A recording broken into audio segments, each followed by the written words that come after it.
함께 만들어가는 따뜻한 세상, 라디오 서울 1650.com과 함께 더욱 아름답게 만들어가겠습니다. 강혜신의 오늘의 미국.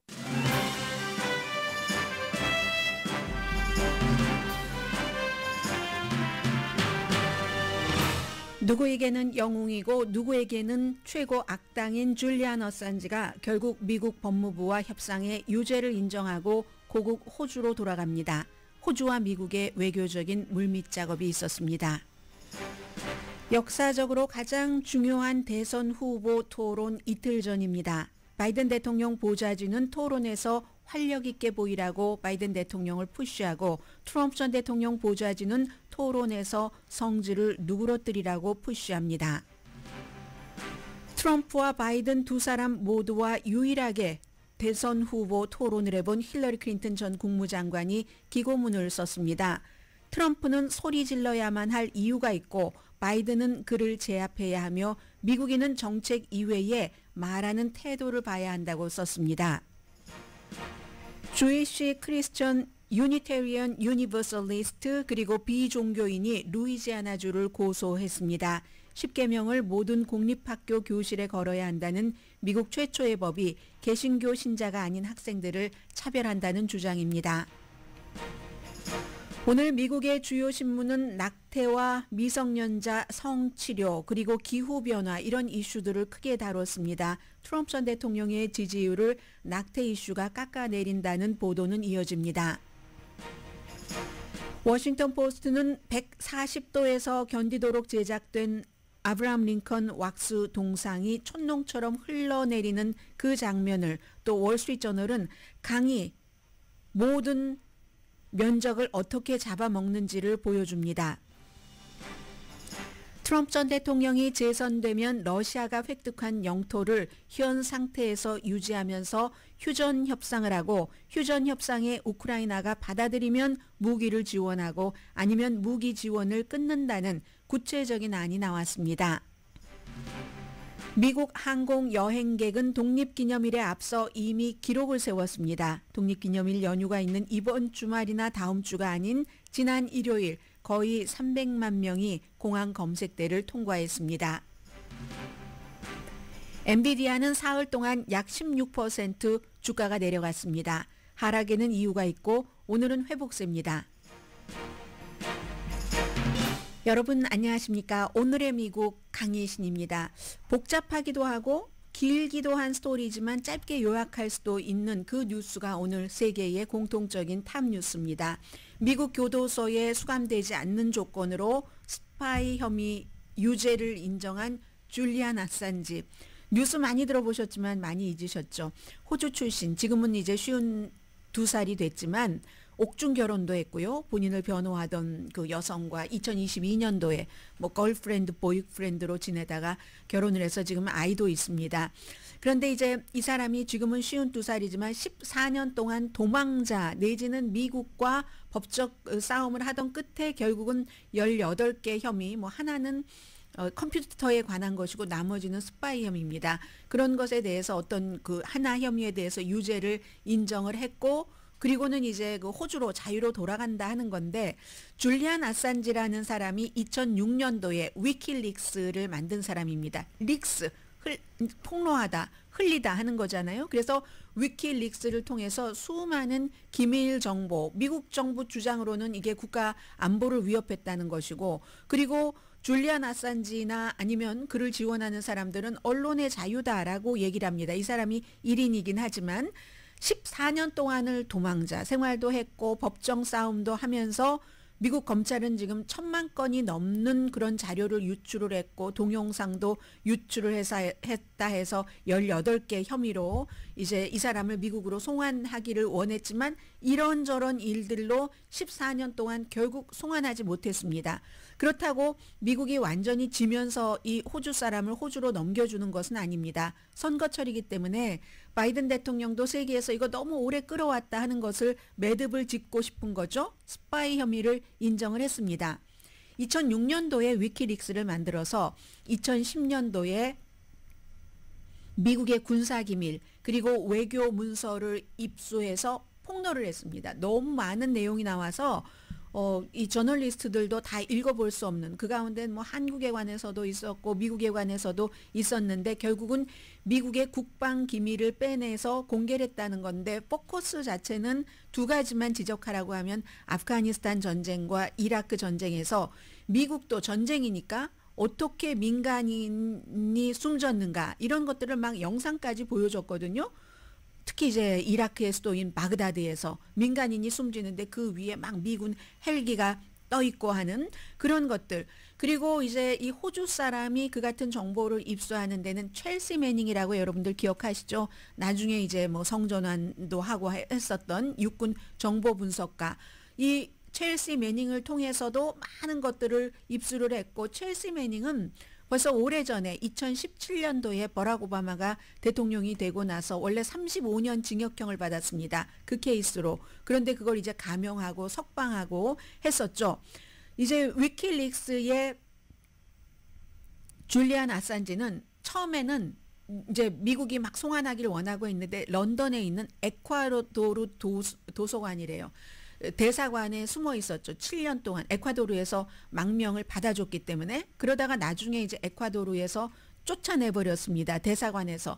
그리고는 또 그 사이에 스웨덴에서 뭐 성폭행, 강간 혐의 이런 것으로 본인은 부인을 하지만 재판이 얽혀 있었고 영국이 결국은 뭐 스웨덴이 나중에 뭐 기간도 다 지났다 해서 그냥 기각시켜 버렸는데 영국이 이건 아니다 하고는 또 감옥에 가두고 해서 감옥살이를 어쨌든 1000일의 N의 2배인 거의 2000일을 그 감옥살이를 했거든요. 5년 넘게.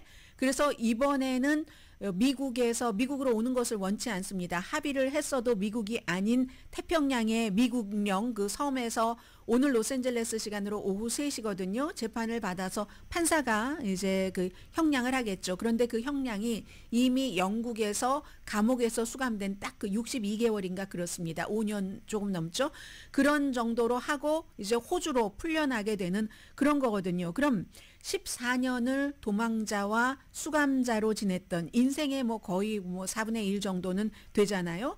그랬던 이 사람에 대해서 누구는 언론의 자유라고 얘기를 하고 왜 미국이라고 전쟁에서 다 올바른 일만 할 수가 있는가. 그런 것을 우리가 똑똑히 보게 해줬다. 이렇게 얘기를 하고 어떤 사람들은 미국 측에서는 이거 미국의 안보 위협이고 국방 정보가 누출이 됐고 그리고 심지어는 중앙정보국 위원 에이전트라든가 아니면 군인들 중요한 사람들 신분들도 노출이 됐다. 무엇보다도 적국을 도운 것이다 해서 이제 미국은 이 같은 주장을 하고 있는데 결국은 14년 이렇게 저렇게 하다가 뭐 북마리나 제도요. 태평양 섬에 있는 사이판 섬에서 오늘 이제 청문회에 가서 재판받고 3시에 로스앤젤레스 시간으로 형이 선고가 됩니다. 골칫덩어리를 이제 바이든 대통령으로서는 없애버린 거고요. 이게 이미 지금 미국이 다 이 외교 관계가 이래서 중요한 거죠. 중국이 점점 뭐 아시아 쪽에서 또 러시아와 힘을 합쳐서 본인들이 세계 질서를 다시 확립해 보려고 하고 미국은 점점 인도 태평양 지역이라고 이름도 바꾸고 호주, 영국 뭐 이런 식으로 일본, 미국 또 뭐 일본, 한국, 호주, 미국 이런 식으로 중국을 생각을 한 뭐 여러 가지 일들을 함께 하고 있잖아요. 그런 사이에 호주로서는 줄리안 아산지가 미국에 어떤 일을 했건 호주의 국민입니다. 이 호주의 국민을 구해야지 된다. 이런 게 있었기 때문에 호주 총리가 그 사이에 미국의 바이든 대통령을 만날 때마다 이것 좀 우리 처리하자. 이것 좀 처리하자 해서 지금 결국은 호주에서도 뭐 자유 언론을 굉장히 부르짖는 사람들이 있죠. 그런 사람들과 힘을 합쳐서 얼마 전에 바이든 대통령이 뭐 그렇게 할 수도 있어. 뭐 호주가 요청을 하고 있는데 고려할 수도 있어. 이런 얘기가 나오고 연기가 나오고 밥이 지어진 겁니다. 미국 내에서도 여기에 대해서 반대하는 사람 많죠. 마이크 펜스 전 그 부통령 같은 경우가 그러고 이건 사법 오류다. 끝까지 해서 이 사람을 미국의 법정에 세워야지 왜 호주로 돌려보내죠? 이런 얘기를 하고 있고 그러나 유엔이라든가 아니면 무슨 뭐 국경 없는 의사회라든가 국경 없는 의사회하고 자유 언론이랑 관련이 없는 것 같지만 관련이 있죠. 국경 없는 의사회가 항상 전쟁, 투쟁지 이런 데에 가기 때문에 뭐 그 정도의 성명을 낼 수 있다고 생각합니다. 이번에 미국과 호주의 이 같은 합의, 그 줄리안 아산지가 14년 동안 어쨌든 도망 다니고 감옥살이도 하고 또 뭐 에콰도르 대사관에 있었다고 하지만 그것도 자유가 아니잖아요. 이제 자유다. 이게 바로 스텔라라는 줄리안 아산지와 옥중 결혼을 한 와이프가 한 얘기입니다. 자유다, 자유다. 이렇게 해서 누구에게는 영웅이고 언론의 자유를 지켰다는 뜻에서 누구에게는 악당인 국가 안보를 위협했다는 줄리안 아산지 일은 이로써 마무리를 하게 될 것 같습니다. 어쨌든 그도 아버지입니다. 중간에 무슨 에콰도르 대사관에 있을 때는 사람이 그렇게 오래 갇혀 있으면 완전히 정상일 수는 없고, 그리고 원래도 가장 평범한 사람이라면 그런 일을 안 하겠죠. 뭐 벽에다 똥칠도 했다고 하고 하잖아요. 그런 여러 가지 모습을 14년 동안 많이 보여줬는데 이것은 어느 한쪽 미국의 완벽한 뜻으로만 이루어지지도 않았고, 그렇다고 일찌감치 호주가 원했던 것처럼 되지도 않았지만, 외교라는 것은 항상 서로 이제 합의를 하는 부분에서 하는 거죠. 그리하여 이제 앞으로 그 줄리안 아산지에 관한 큰 내용은 없을 것 같습니다. 줄리안 아산지 와이프가 얘기하는 거 보니까요, 뭐 기쁨 막 이런 거 얘기하라고 하는데 PBS 방송과 인터뷰하는 것 보니까 우리 그런저런 거 생각할 겨를도 없어요. 호주에 뭐 타고 가는 비행기가 한 50만 달러 정도 된대요. 그것을 호주 정부에 갚아야지 된다고 하거든요. 언제 이래서 그 50만 달러를 모으겠습니까? 누군가가 그걸 지원을 하리라고 봅니다.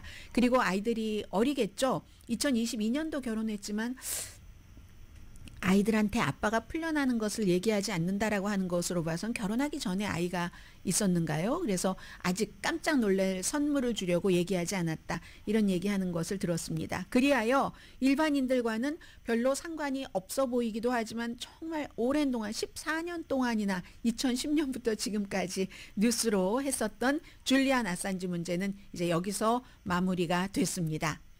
그리고 이제 오늘부터 정말 중요한 건 이틀 남았습니다.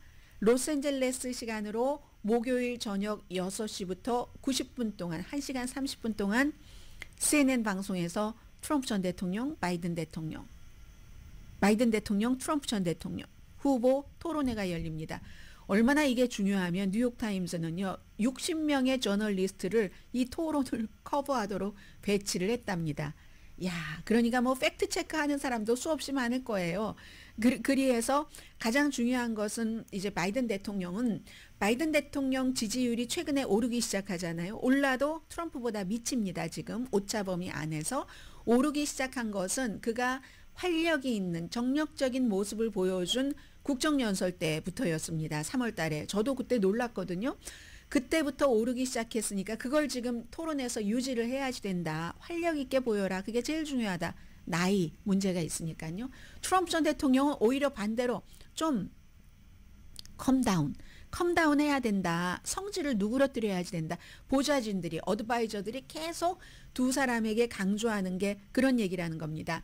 저는 여기서 힐러리 클린턴 전 국무장관, 트럼프 전 대통령과 싸워서 예상치 못하게 지고만 힐러리 클린턴이 오늘 뉴욕타임스에 기고문을 쓴 것을 조금 요약을 해드리겠습니다. 이건 바이든에게 하는 말이기도 하고 미국 유권자에게 하는 말이기도 하고, 본인이 트럼프를 겪어본 사람으로서, 바이든도 또 뭐 겪어봤잖아요. 예비선거 때 뭐 겨뤄보기도 하고 했었으니까 아무튼 예비선거 때 겨뤘다기보다 어쨌든 토론을 해봤어요. 이 두 사람 다와 함께 유일하죠. 이런 식으로 토론을 두 사람과 하고 같이 해본 것은, 트럼프의 허튼 소리에 일일이 반박하는 것은 그건 시간 낭비다. 이렇게 얘기를 합니다. 왜냐하면 트럼프 전 대통령은 말도 안 되는 소리로 넌센스라고 표현했어요. 넌센스로 시작해서 완전히 주제에서 벗어나다가 허튼 소리에 연속을 하니까 그냥 정상인들과 토론을 한다 하고 토론을 하는 것 자체가 불가능하다는 겁니다. 그의 주장이 무엇인지를 알아내는 것도 불가능하다. 이걸 이제 트럼프 지지층에서는 그는 천재기 때문에 그래. 천재를 어떻게 보통 사람들이 알겠어라고 얘기를 하는 거고요. 해서 보통 이제 우리가 후보들 토론을 얘기하고 정치적인 문제를 말할 때는 이건 세계 어느 나라나 공통적으로 정책을 말해. 정책이 실종됐어 라고 하잖아요. 힐러리 클린턴은 오늘 다른 말을 하네요. 정책 실종을 말하는데 힐러리 클린턴은 2020년도에 트럼프 전 대통령이 선거에서 패배한 뒤에 점점 그 분노 레벨이 높아지고 불안정해진다. 그렇기 때문에 미국인은 지금 후보가 정책을 말하는 것도 눈여겨서 이번 목요일에 보고 들어야지 되지만, 어떻게 말하는지 그 태도를 보는 것이 중요하다고 얘기를 합니다. 트럼프 전 대통령은요, 낙태와 또 낙태 이슈 별로 좋지 않잖아요, 공화당에. 부자에 대해서 세금을 엄청나게 감면을 했고 또 엄청나게 감면을 해야지 되는데 이거 인기 없습니다, 보통 사람들에게. 그런 인기 없는 정책 입장에서 뭔가 사람들을 주의를 다른 데로 돌리게 하기 위해서는 막 고성을 지르고 열변을 토해야지만 된다. 레이브 파티 젊은이들이 간다고 하잖아요. 레이브 해야지만 된다라고 얘기를 합니다. 더군다나 복수하기 위해서 유죄 판결을 받은 범죄자인 트럼프 전 대통령, 이제 그러니까 일일이 그 말을 하는데 그 말이 아니잖아, 사실이 아니잖아, 할 필요가 없다는 얘기예요. 바이든 대통령은 굉장히 직접적이고 강해야 되는데 국정연설에서 했던 것처럼 이건 아마 그걸 얘기를 하는 것 같습니다. 국정연설 때 공화당 의원들이 너무 많이 야유를 퍼부었어요, 바이든 대통령에게. 국정연설인데도 가장 예의를 갖추는 그런 그 타임이잖아요. 그런데도 바이든 대통령이 뭐 준비하고 써놓은 연설을 읽고 연설을 그 퍼포먼스 하는 건 그렇다 치고 그 즉석에서 날아오는 그 활 같은 것을 굉장히 그 강하게 유머러스하게 잘 막았거든요. 그런 국정 연설에서 했었던 것처럼 그렇게 강해야지만 된다. 그러면 트럼프의 넌센스, 횡설수설 전략이 실패할 것이다라고 얘기를 합니다. 유권자들은요, 보통 토론을 보는 것처럼 봐서는 안 된다. 근데 세 가지를 포커스를 줘야지 된다고 했는데, 첫 번째는 사람에 대해서 그 사람이 어떻게 말하는지, 막 누구를 열심히 골리기를 하는가 뭐 이런 걸 얘기를 하는 거겠죠. 그리고 두 번째는 선거에 있어서의 대통령을 뽑을 때 원칙적인 질문을 고려하라. 후보의 정책이 여러분의 일상생활에 어떤 영향을 미치는지, 그리고 또 하나는 미국 민주주의 운명도 생각을 해야지 된다. 세 번째 포커스는 혼란과 능력 사이에서의 선택을 해야지 된다. 누가 혼란이고 누가 능력이 있겠어요? 힐러리 클린턴의 입장에서 볼 때 2024년도 선거가 무척 타이트합니다. 34개 혐의에 대해서 트럼프 전 대통령이 모두 유죄 판결을 받았어도 지금 뭐 전국조사는 바이든 현 대통령이 이기는 게 조금 있다고 하지만 격전지는 거의 트럼프 전 대통령이 이기고 있습니다. 물론 여론조사가 다 맞는다고 볼 수도 없어요. 그리고 지금은 선거를 치르기 4개월 전이기는 하지만 그럼에도 불구하고 어쨌든 그렇게 유죄 판결을 받았어도 여론에서 앞서가거나 굉장히 타이트한 이런 그 트럼프 전 대통령을 유권자들이 잘 봐야지 되고, 바이든이 나이 맞는 건 맞다. 81살. 그런데 바이든은 현명하고 품이 있는 사람이고 일하는 가정을 위해서 일하는 사람이다. 오로지 트럼프 전 대통령에 비해서 3살 더 많을 뿐이다. 이게 이제 힐러리 클린턴이 오늘 뉴욕타임즈에 쓴 기고문입니다. 제가 그래서 주요 신문에 트럼프 전 대통령에 대해서 쓴, 이 토론에 대해서 쓴 기고문이 있는가 하고 봤더니 뭐 제가 다 보지는 못했겠지만 없어서 힐러리 클린턴 것만 전해드리고요. 트럼프 전 대통령은 지금 여러 가지 얘기들을 많이 하고 있죠. 어제 제가 주요 신문 어디였었죠? 보스턴 글로브였던가요? 이 트럼프 전 대통령이 맞습니다. 보스턴 글로브 맞았네요. 트럼프 전 대통령이 하도 바이든 대통령의 그 능력 같은 것을 절하시켜 놔서 기대 수준을 낮춰놔서 바이든에게 득이 될 것이다. 뉴욕타임스도 비슷한 뉘앙스를 보도를 했잖아요. 방송이 끝나고 나가보니까 바로 트럼프 전 대통령이, 물론 주말에도 한번 언급을 했습니다만, 야, 이 트럼프의 바이든의 토론 솜씨가 대단해. 보통이 아니야. 토론의 달인이야. 이런 말을 주말에 살짝 한 것을 어제부터 계속 하더군요. 트럼프 전 대통령 주변 사람들도. 그러니까 아유, 바이든은 역사상 최악의 토론자야. 내가 토론해 본 사람 중에서. 나는 그냥 뭐 앉아서 떡 먹기야. 뭐 이런 식으로 물이 필요 없을 정도로 떡 먹기처럼 쉬워. 이렇게 계속 얘기해 오면서 상대를 내리던 그런 이제 그 트래시 터킹이 이거 위험하다라는 생각이 든 것 같습니다. 그래서 어제부터는 계속 바이든 토론 보통 아니야 이런 얘기를 하고 있고, 또 이 얘기는 또 무슨 얘기입니다. 조지아주에서 본인이 고문을 당했대요. 전직 대통령이 고문을 당했으면 그게 뉴스가 안 될 리가 있겠습니까? 이건 이제 조지아주에서 본인이 그 총무처 장관에게 전화를 걸어서 몇 표를 찾아내라. 조지아주에서 졌으니까 이기기 위해서, 뒤집기 위해서 그러한 일을 한 것에 대해서 기소당할 때 그 법원에 20분 있었거든요. 머그샷도 찍고 해야지 되니까 그 20분 있는 동안 본인이 고문당했대요. 근데 그 고문이 무엇은 고문인지 이런 얘기는 하지 않았습니다. 계속 이제 주의를 이제 산만하게 하는 여러 가지, 아니면 뭐 멜라니아 트럼프가 뭐 트럼프 전 대통령이 당선돼도 백악관에 들어가지 않을 것이라는 등 이런 여러 가지 뉴스들이 나오고 있고요. 현재 토론 이틀 전입니다. 전반적으로 바이든 대통령이 몇 개월 동안 그 격차를 줄인 것은 사실이지만 트럼프 전 대통령이 앞서가고 있고, 그렇기 때문에 이번 토론은 어느 토론과도 비교할 수 없는 겁니다. 보통 미국에서 토론이 제일 먼저 된 것은 1960년 닉슨, 케네디였거든요. 그리고 나서 그 이후에 16년 동안 없었습니다. 없고 이 토론은 누가 주최를 했냐면 어느 당도 아닌, 처음에는 막 여성협회가 하고 하다가 돈이 없고 막 이렇게 돼서 아주 정확하게는 1987년도 초당파적인 대통령 선거 토론위원회가 있었거든요. 그런데 대통령 선거 토론위원회가 올해는 날짜를, 대통령 선거 그 후보 토론 날짜를 9월 16일로 잡아놨습니다. 민주당도 싫어했고 공화당도 싫어했고, 또 어떤 때는 이 대통령 후보 토론회에서 이렇게 섭외를 하는 사회자가 마음에 들어 하지 않는 그런 그 당도 있었고 해서 올해는 이제 그 본인들끼리 주선을 해서 첫 번째 CNN, 그 두 번째 9월 달에 이제 ABC가 하고 있잖아요. 그리고 이 9월 16일이 굉장히 마음에 들지 않았다는 겁니다.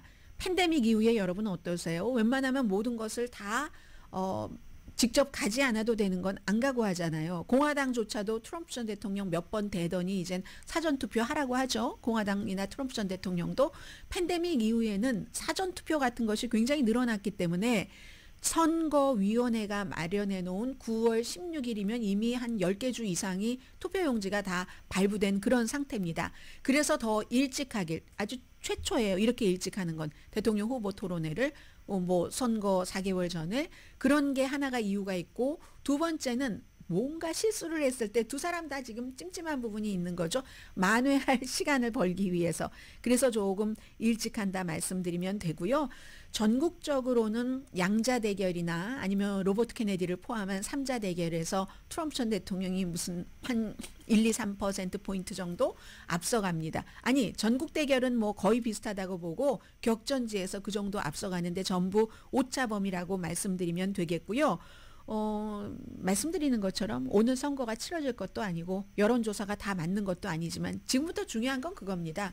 내일 모레 토론 보는 사람 가운데서도요, 마음 정한 사람 아무 소용없습니다. 분위기를 북돋아 줄 뿐이지, 마음을 정하지 않은 유권자 가운데서 트럼프 전 대통령이 유죄 판결을 받고 그에게서 투표를 해야지 되겠다는 마음에서 조금 멀어졌어 하는 사람들이 있잖아요. 트럼프 전 대통령은 그 사람들을 본인에게 가깝게 가게 하는 것이고, 그 밖에는 일반적으로 뭐 젊은이, 라틴계 이런 사람들을 투표장에 나가게 하고 뭐 그런 것들이죠. 아무튼 중도층이 중요합니다. 그리고 maybe 9월 달에는 로버트 케네디 주니어도 토론에 참여할 수 있을 가능성이 높으니까 그때가 되면 새로운 바람이 불어오지만, 지금부터 9월 달까지는 내일 모레의 두 사람의 토론으로 바이든 뭐 나이가 그 정도 돼도 괜찮겠어. 그러고 보니까 그래. 뭐 나이가 3살 차이밖에 안 나? 생각할 수도 있고, 아니면 3살 차이밖에 안 나는데 왜 한 사람은 저렇게 젊은이고 한 사람은 저렇게 또 영반대의 길을 가고 있지? 생각할 수도 있고, 그만큼 내일 모레 토론은 미국 역사를 정하는데 또 다른 방향으로 가게 하는데 굉장히 중요합니다.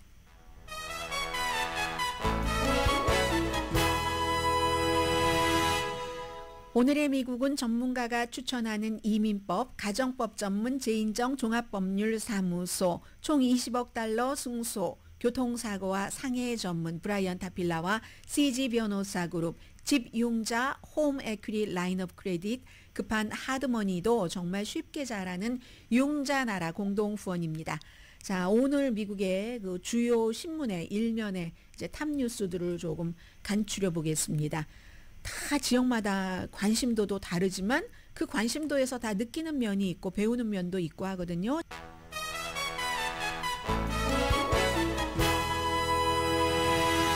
라디오 서울 방송 오늘의 미국 듣고 계십니다. 지금 뉴욕주를 포함해서 4개 주에서 뭐 콜로라도주 등에서 대통령 후보는 말고 다른 그 선거가 치러지고 있거든요. 결과는 이제 의미 있는 결과는 내일 간추려 드리기로 하고요. 오늘 미국 주요 신문의 그 일면의 탑 뉴스를 보면은 앞에 전해드렸었던 것은 생략을 하겠습니다. 그 위키릭스 창립자인 줄리안 어산지 이제 조국으로 돌아간다. 미국 법무부와 합의를 하고 이 내용은 오늘 워싱턴 포스트와 월스트리트저널만 일면에 나왔거든요. 제가 워싱턴 포스트 보니까 판가리 했어요. 어제 밤에 잘 때 그 일면을 이렇게 보고 잔 것과 새벽에 일면을 본 것이 달랐습니다. 줄리안 아산지가 없었는데 이 줄리안 아산지를 일면 맨 위에 넣었거든요. 자, 그만큼 이게 이제 미국에서 중요하게 다룬 이슈다 하는 정도로 생각을 하시면 될 것 같고요.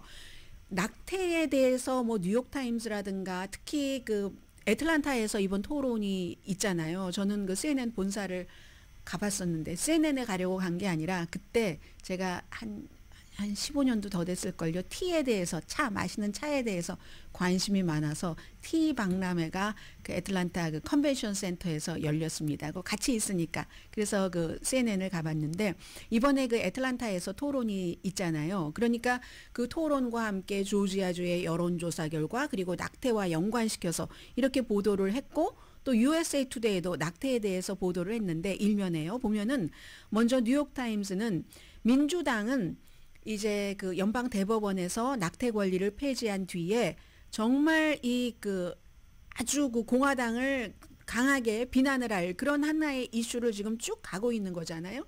그에 비해서 공화당이 주장하는 것은 낙태가 꼭 필요한 사람에게는 가능하다. 이런 것을 이제 계속 주장을 하고 있다는 거예요. 그런데 유권자의 46%는 뉴욕타임스의 보도에 따르면 누군가 정말 임신 합병증 여러 가지 이유로 인해서 낙태를 할 수밖에 없는데 산모나 아니면 태아를 고려할 때 낙태가 금지된 주에 살기 때문에 다른 주로 가서 낙태를 할 수밖에 없었다. 유권자의 46%가 그런 사람을 알고 있다 하는 게 그 뉴욕타임스의 보도거든요. 그에 비해서 보스턴 글로브는요. 그 엘리자베스 워렌 상원 의원이 바로 이제 그 낙태 이 이슈로 여성의 낙태권에 접근할 수 있는 이 권리를 위한 굉장한 그 캠페인을 하는데 여자니까 바이든 대통령을 위해서 홍보한다. 왜 이게 그 보스턴 글로브가 보도를 했겠습니까? 그쪽이 지역구잖아요. 엘리자베스 워렌이라는 미국에서 가장 진보적인 연방 상원 의원이 USA 투데이는 이제 낙태를 텍사스주를 한 주를 딱 예로 들었습니다. 거의 모든 낙태가 금지된 이후에 낙태 자체는 줄어들었죠. 그러나 전국적으로는 줄어들지 않았습니다. 이렇게 뉴욕타임스가 지적한 것처럼 꼭 필요한 사람은 능력이 된다면 다른 주로 가서 낙태를 했으니까 해서 낙태는 줄었는데 유아 사망률이 크게 올랐답니다. 2021년이었어요. 2년 전에 이제 연방 대법원에서 판결 내고 나자 바로 텍사스주가 뭐 어느 주보다도 먼저 거의 모든 낙태를 금지를 했는데 그 뒤에 유아 사망이 뭐 1살 미만 이런 식으로 12.8%가 증가했습니다. 전국적으로 1.8% 증가할 때. 그리고 특히 유아 사망을 선천적인 결함으로 보면은 그건 이제 선천적인 결함이 있다는 게 현대의학은 다 가려내니까 그럴 경우는 웬만하면은 이제 산모가 아이를 낳지 않는다던가 하는 결정을 하기가 쉽겠죠. 그런데 선천적 결함으로 인한 사망은 텍사스주에서 2021년 이후에 22.9%가 증가했습니다. 전국적으로는 3.1%가 줄어들었습니다. 이거는 그만큼 이제 이런 문제, 아무튼 1살이 되기 전에 사망률도 굉장히 높다 하는 그 USA 투데이. 그렇게 되는 경우 여성의 경우는 추가로 예를 들어서 임신을 더 오래 하고 있어야지 되고 그리고는 출산을 하자마자 아이들이 숨져야지 되고 이런 케이스죠. 물론 공화당에선 다른 얘기를 하죠. 수천 명의 어린이에게 삶이 주어졌다. 그러나 통계는 말하는 게 유아 사망이 그런 이유로 텍사스주에서만 다른 주에서 줄어들 때 늘어난다 하는 겁니다. 그러면 이게 낙태 전쟁에서 이겨가는 건가? 이게 정말 프로라이프인가? 라는 의문 표시도 하고 있거든요. 아니 그렇게 사람의 생명을 중요하게 생각해서 낙태를 금지한다고 하는데 태어나자마자 숨질 아이를 태어나게 하는 게 이게 아이를 보호하는 건가라는 그래서 이제 이게 애틀란타 저널 컨스티튜션에서도 지금 보면은 트럼프 전 대통령이 애틀란타 지역에 애틀란타가 격전지이기도 하고 토론이 있는 그런 주이기도 한데 바이든 대통령을 트럼프 전 대통령이 앞서갑니다. 지금 애틀란타 그 저널 컨스티튜션의 새로운 발표에 따르면 이게 폭이 제법 커요. 제일 큰 것 같아요. 43%대 38%로 트럼프 전 대통령이 앞서갑니다. 그런데 민주당이 낙태 이슈로 트럼프 전 대통령을 때리고 있다는 얘기를 합니다. 물론 공화당은 이 낙태를 금지를 했어. 우리가 낙태가 막 합법화된 그것을 연방 대법원이 이렇게 해서 그게 트럼프가 지명한 대법관들이잖아. 그래서 우리가 이렇게 낙태를 금지했어라고 주장을 하는데 민주당은 그 같은 이슈로 계속 때리고 있기 때문에 앞으로 4개월 동안 이 이슈로 트럼프 전 대통령이 얼마나 매를 맞을지 알 수 없다. 이제 이런 내용들을 일면에 보도를 했거든요. 그게 이제 낙태에 관한 것들이고 워싱턴 포스트를 가면은 이제 18살 미만의 미성년자의 경우는 부모의 허락이 있더라도 성전환 치료를 금지하는 것.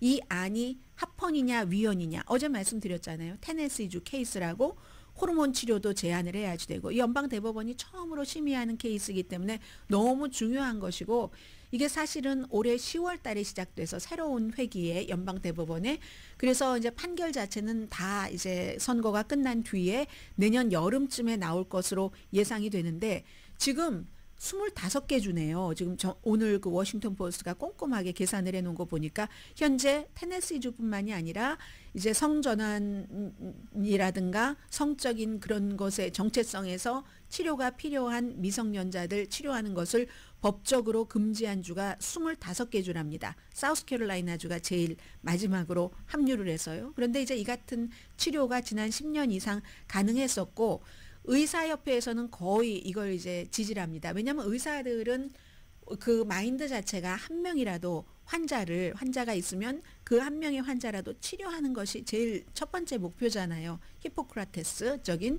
그래서 청소년들을 의사 선생님들이 이렇게 보다 보면 이 아이는 정말 성적인 그런 호르몬 치료를 받는 게 이 아이에게 좋다. 아니면 우울증을 걸린다던가 자살을 할 수 있는 그 유혹에 빠지고 실제로 이어질 수도 있고 자살로 그래서 의료협회에서는 거의 지지를 하고 있거든요. 그런데 이제 이러한 것들을 연방대법원에서 판결을 만약에 법적으로 그 치료 금지할 수 있어 하면은 더 많은 주에서 이 같은 법을 만들어내겠죠. 자, 그런 문제들이 있고 그에 비해서 오늘 로스앤젤레스 타임스는 글쎄요, 이게요, 물론 성정체성 치료, 이것도 일면에 전했는데, 요즘 로스앤젤레스 타임스는 물론 웹사이트하고 신문이랑 따로 가는 것은 사실이지만, 웹사이트에서 며칠 전에 얘기했었던 것을 다른 신문들도 그렇긴 해요. 근데 그게 너무 많아요. 오늘 같은 경우는 몇 가지의 이슈가 다 그렇거든요. 쇼 비즈니스가 로스앤젤레스를 떠난다. 이건 이제 어제도 나왔었던 얘기이기도 하고, 물론 약간의 애드되는 부분은 있지만 왜냐하면 쇼비즈니스가 요즘에 너무 넷플릭스라든가 이건 꼭 헐리우드만 겪는 게 아니죠. 한국도 마찬가지죠.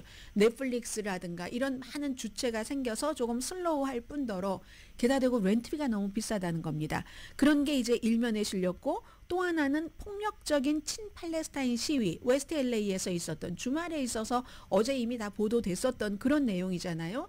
그것을 이제 뒤늦게 그래서 캐런 베스 시장도 가서 이건 안 된다고 하고 이 문제에 대해서는 역시 반유대주의는 안 돼 하면서 유대교 그 사원 앞에서 있었던 시위이기 때문에 바이든 대통령도 엄청 비난을 하고 이런 로스앤젤레스 타임스 오늘 일면은 그렇고요.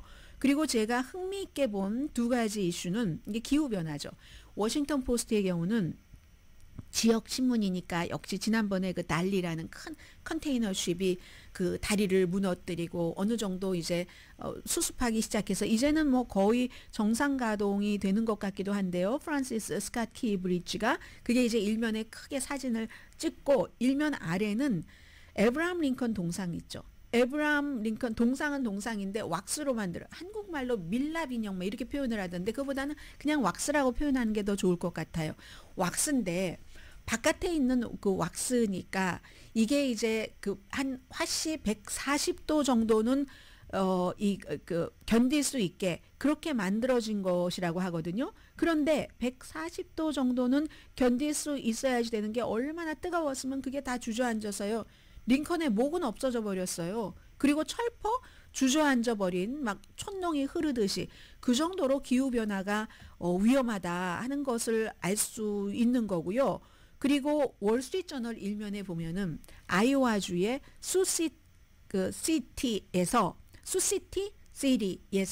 물에 잠긴 이제 빨간색 자동차 앞에 어떤 분이 이렇게 서 계시는데 이건요 그쪽 지역에 뭐 호수 이게 도시를 어떻게 삼키는가, 이 물이 어떻게 삼켜버리는가 이런 과정을 잘 보여줍니다. 이것도 역시 이제 기후 변화의 그런 것들, 뭐 저쪽 워싱턴 DC 인근, 뭐 버지니아 이런 데나 아니면 영 뭐 워싱턴 DC하고 뭐 그래도 떨어져 있는 그런 아이오와라든가 이런 데서도 서로 다른 이슈로 한쪽은 폭염, 한쪽은 홍수 이런 것으로 도시가 예상하지 못했던 이런 일들이 벌어지고 있다는 것들을 오늘 미국의 주요 신문 일면을 통해서 봤고요. 어머, 가장 중요한 걸 못 전해드렸네요.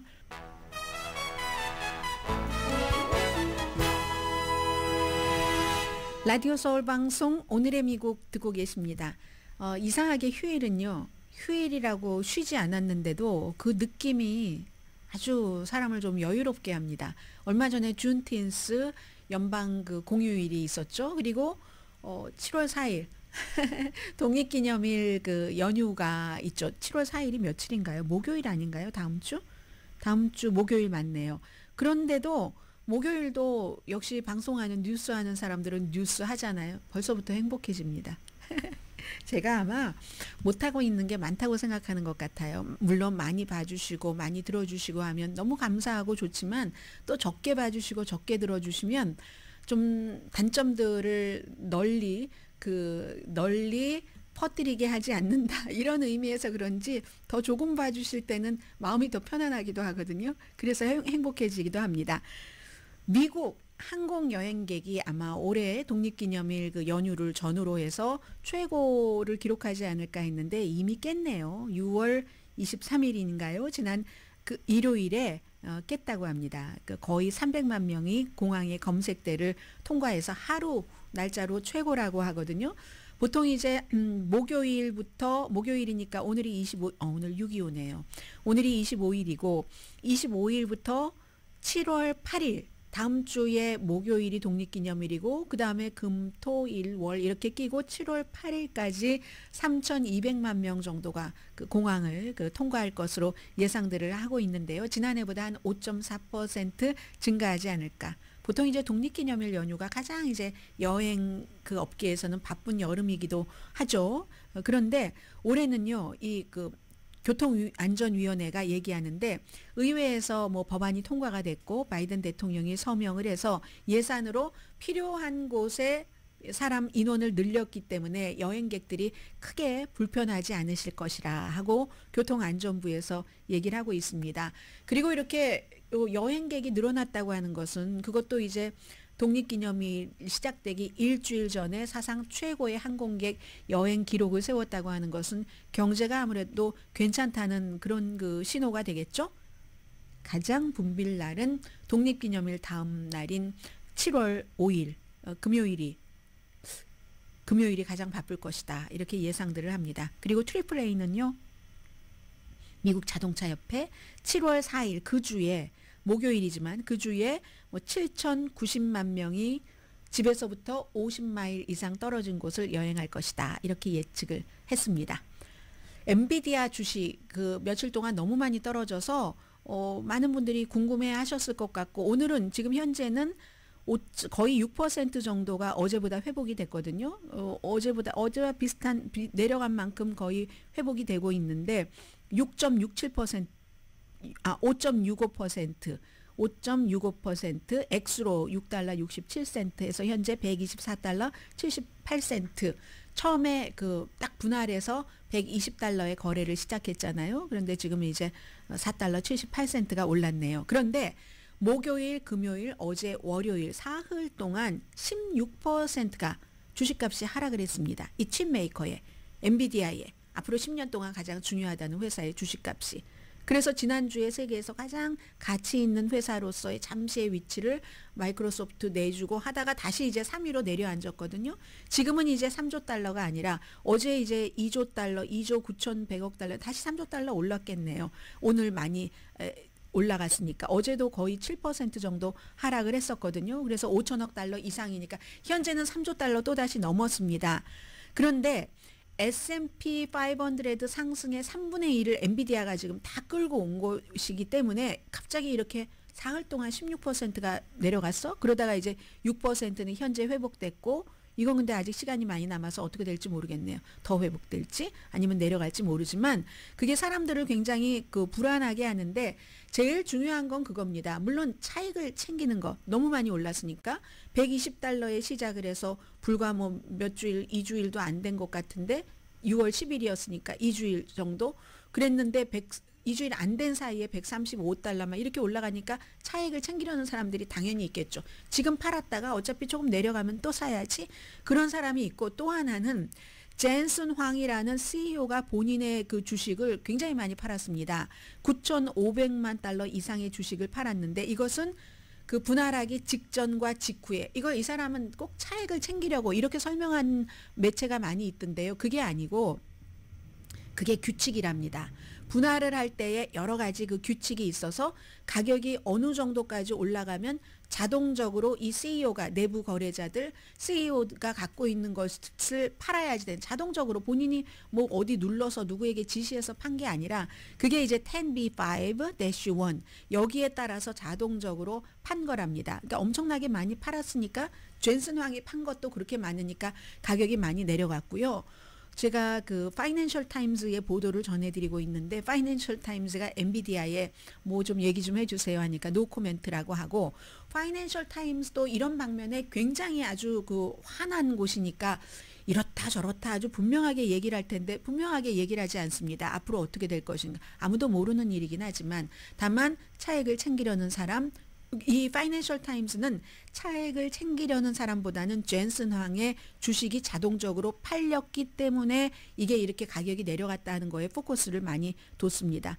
아무튼 최근에 2000년대 초에 1990년대 말에 확 떴다가 2000년대에 갑자기 또 확 사그러진 시스코의 비유를 많이 하는데 시스코 거품되는 거 아니야 엔비디아 근데 그거는 아닌 것 같아요. 지금으로서는 뭐 전문가들의 그 지적을 보면은 그 당시에 시스코는 뭐 그 통신업체들이 그 어떤 그 기간 시설 이런 것에 대한 지출을 줄임으로써 1년 지나고 나니까 한 그 주식이 시스코 주식이 한 80%가 내려갔었는데 이번엔 도저히 여러 가지가 그럴 수가 없다. 뭐 그 규모라든가 말씀드렸죠. 얼마 전에 월스트리트저널을 예로 들어서 이제 그런 것. 그래서 지금은 이제 이렇다. 오히려 좀 셀러프한 거 사람들도 그렇고 젠슨 황도 그렇고 조금 팔아서 이익을 챙긴 거 이게 오히려 그 시장 주식 시장을 위해서 건전한 그 발전이다. 뭐 존재하지 않는 거품인지 모르겠지만 거품이 생길 만한 것도 걷어냈을 수 있다. 뭐 이렇게 긍정적으로 보는 사람이 많은 것 같습니다. 네, 라디오 서울 방송 오늘의 미국 듣고 계시고요. 시민단체들이 주이시, 크리스천, 유니테리언, 유니버설리스트 단일주의, 보호, 보편주의자, 비종교인과 함께 루이지아나주를 고소했습니다. 이게 이제 그 루이지아나에서 발행되는 타임피카윤이 제일 유명한데 조금 신문 일면에 나왔고요. 오히려 애드보케이트라는 신문이 크게 보도를 했는데 10계명을 모든 공립학교의 교실에 걸어야지 된다는 미국 최초의 법이 개신교 신자가 아닌 학생들을 차별한다 하는 거거든요. 특정 종교를 강요하는 위헌이다. 그래서 공립학교에 다니는 개신교 신자가 아닌 학생들 부모 그 9가정과 이렇게 여러 시민단체들이 같이 고소를 하면서 한 얘기가 아니 공립학교가 썬데이 스쿨입니까? 썬데이 스쿨도 아닌데 왜 10계명만 떡하니 걸어놔야지 됩니까? 10계명도 개신교 것과 카톨릭 것이 다르고 뭐 유대교도 10계명이 있지만 다르고 이슬람교도 있어요. 조금씩 다르잖아요. 트럼프 전 대통령은 이 그 루이지아나주의 법을 지지를 하면서 미국에 필요한 종교 부흥의 첫 번째 단계다. 뭐 이렇게 얘기했잖아요. 이 모든 것들이 기독교 민족주의로 가기 위한 길인 것이죠. 사무엘 얼리또 연방 대법관, 마이크 존슨 연방 그 하원 의장 등등 일부 교회는 트럼프 성전이다라고 얘기하는 교회도 있다고 하더군요.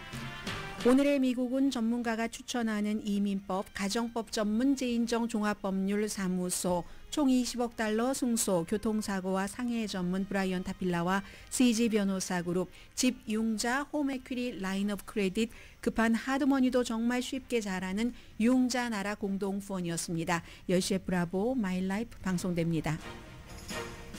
맨 끝에 이렇게 딱딱하게 때로는 딱딱하게 트럼프 전 대통령이 우크라이나가 지금 이 상태 러시아에게 영토를 그만큼 뺏긴 상태에서 휴전협정을 하지 않으면 미국은 내가 대통령이 되면은 무기 지원을 하지 않을 것이다. 그리고 물론 러시아도 휴전협정에 응하지 않으면 우크라이나에 무기 지원하겠다. 러시아야 좋아하겠죠. 지금 얼마나 많이 땅을 가졌는데요. 현 전선을 유지하라는 이게 트럼프 전 대통령의 전쟁을 빨리 끝내자는 것이고 반대 측도 많습니다. 강희신이었습니다.